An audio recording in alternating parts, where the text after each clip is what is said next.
Keď človek robí šport sám, tak ho robí sám. Ale keď ho začne robiť so živým tvorom, so psom, ktorý ťa miluje nadovšetko, vidíš na ňom, že sa teší, že chce pre teba odovzdať maximum, čo môže, tak je to úplne iný pocit. Na tej trati človek nie je sám.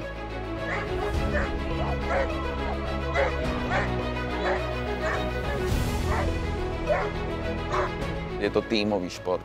Je to tím psa a človeka a spolu trénujeme a spolu zažívame či už tie nezdary, alebo na druhej strane tie pozitívne výsledky a krásne chvíle. Aj takéto, že si takto sadne a počúva, čo rozprávam. A myslím, že aj rozumie, čo hovorím.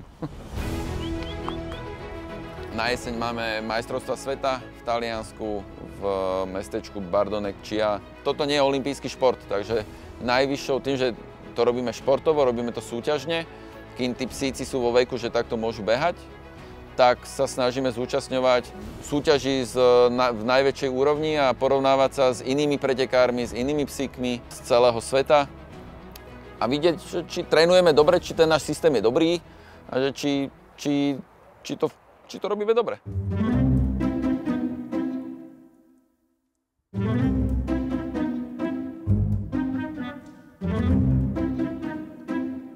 Bežať so mnou v Taliansku na tých majstrovstvách bude bežať Togo.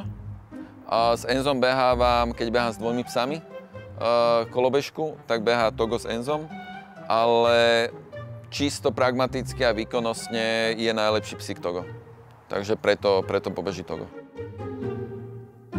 On nedospel podľa môjho názoru, on nikdy nebol zlý na nikoho, on sa s každým chce len kamarátiť, je to taký dobrák od kosti, srdiečko na dlani, až do momentu, kým mu človek nedá postroj a ide s ním behať. Potom sa z neho stáva magor a je schopný do toho štartu, že taký nervózny, že cvakne aj okolo seba a je taký akože úplne vybudený, že on chce bežať, on chce proste letieť, on chce ísť dopredu.